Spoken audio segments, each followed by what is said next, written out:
The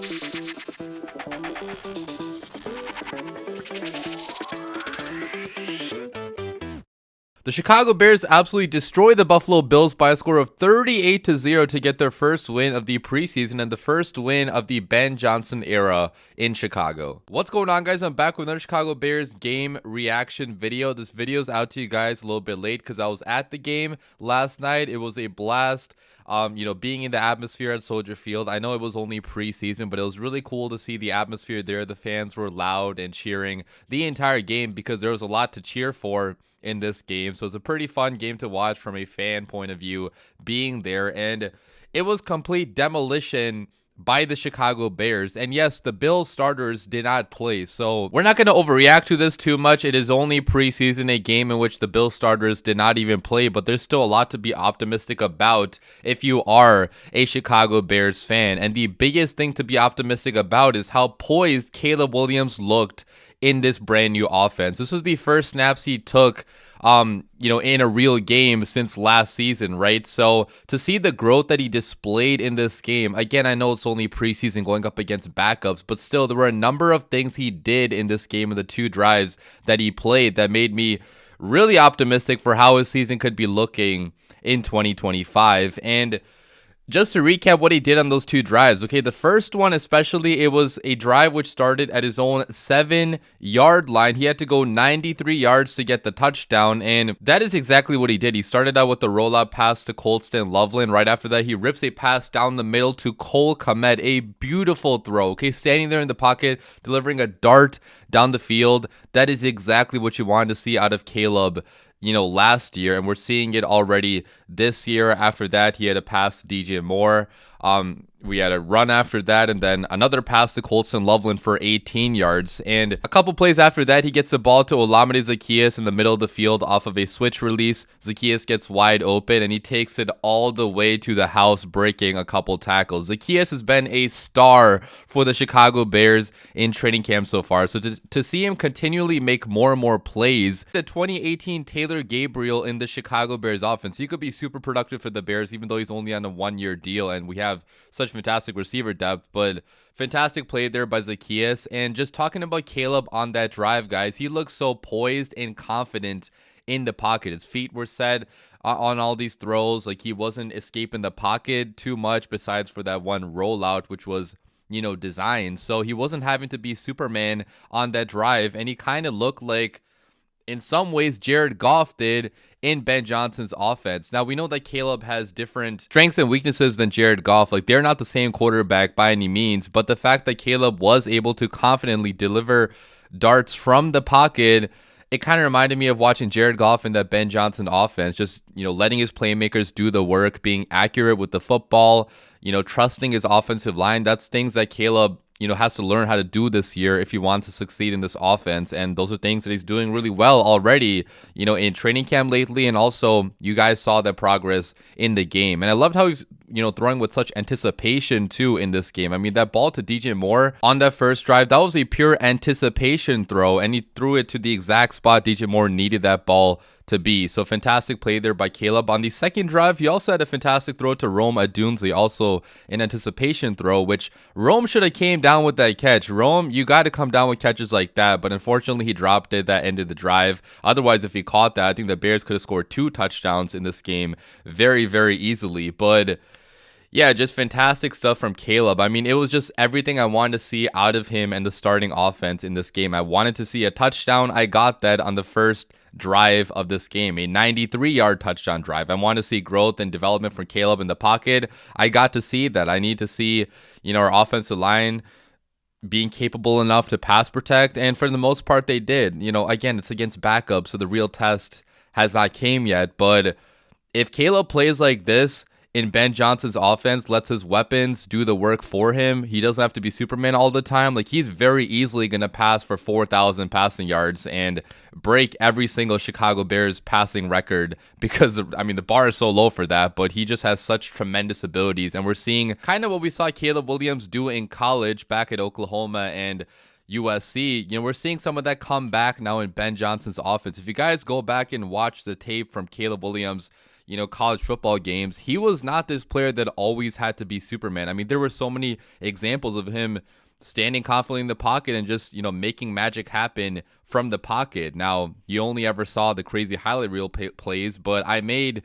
a 20-minute long compilation of Caleb only playing in the pocket in structure. If you guys didn't watch that yet, you guys can watch that. But like, there are so many examples of Caleb being a fantastic pocket passer, and Ben Johnson is going to bring the best out of Caleb in that regard. So fantastic stuff from Caleb Williams. The playmakers looked really good in this game. You saw Cole Kmet get involved. Loveland got involved on a couple targets. We had DJ Moore also catch a pass. Odunze, had a few targets. The running backs were not really active in this game. Our starting running backs did not play. So Swift, Roshan Johnson, and Manungai also did not play. I was kind of surprised about Manungai not playing. Is he dealing with the injury? That could possibly be the case, because you would think he would get some action in this game.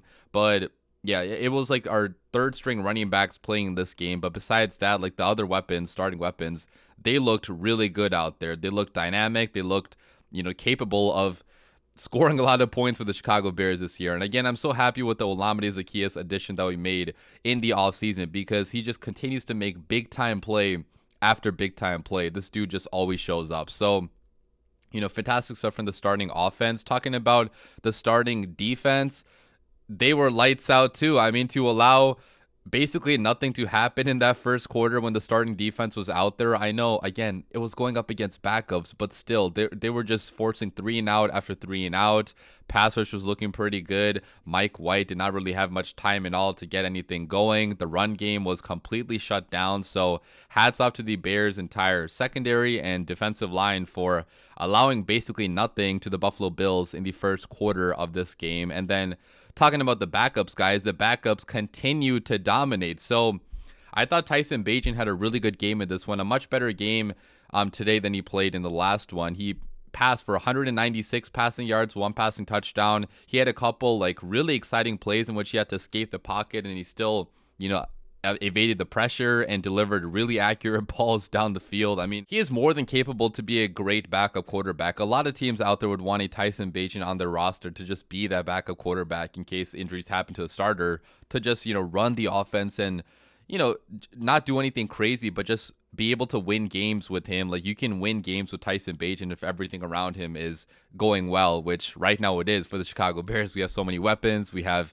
pieces on the offensive line, smart play callers. So Bagent is a fantastic backup quarterback. I thought he made some fantastic plays in this game. Talking about some of the backup receivers, I mean, Luther Burden is technically considered a backup receiver just because Zaccheaus is doing such a good job, but Burden showed a lot of things to be excited about in this game. He had a couple really good blocks, which I wanted to highlight, because we know how Ben Johnson is about blocking in this offense. He said, no block, no rock. If you don't block well, you're not going to be put out there on the football field. You're not going to be getting catches if you're not blocking. And Burden had a couple really good blocks, one of them that led to a touchdown at the goal line. Okay, fantastic blocking ability there. He led the way for the running back to score that touchdown. And like stuff like that is how you get more playing time if you are Luther Burden, if you want to earn the coach's trust. So that was pretty fantastic. He had a couple other nice plays in the receiving game. He had 3 catches for 49 yards. And it seems like this dude is always open. He's able to create separation so easily. So,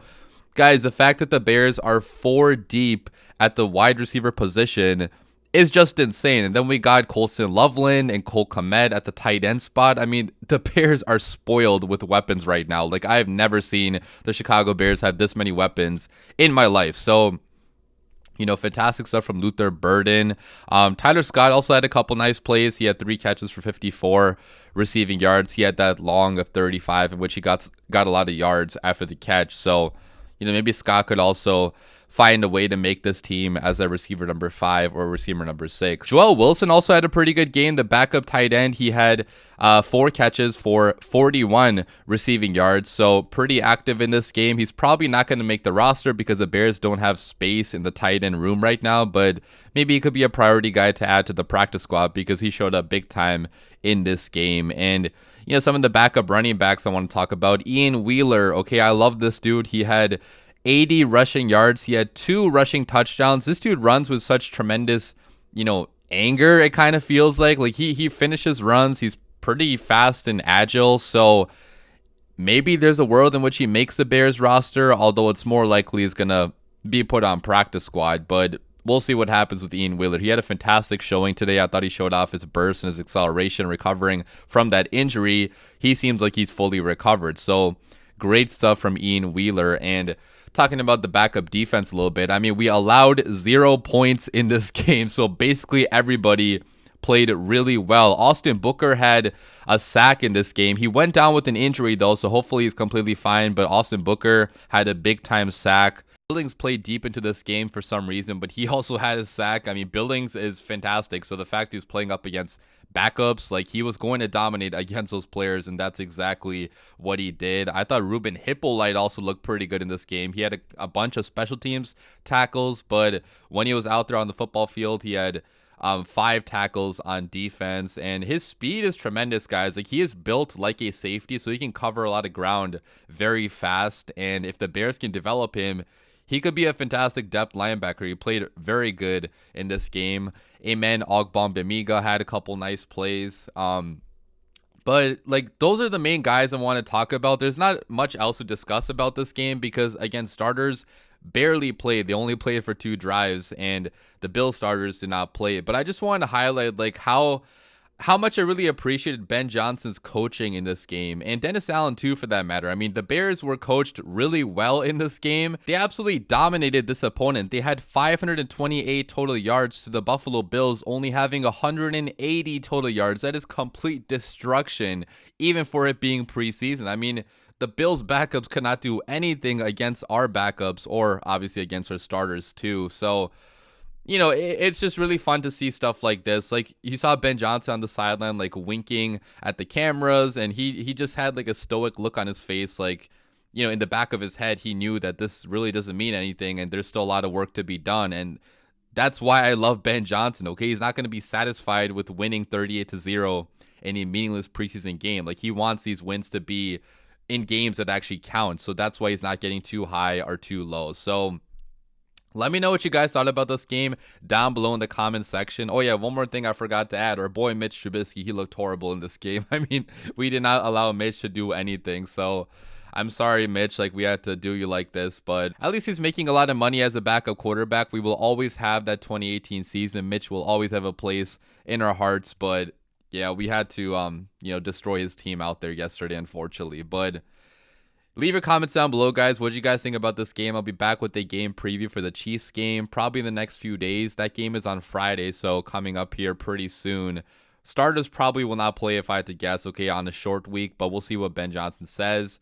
But that's it for today, guys. As always, bear down.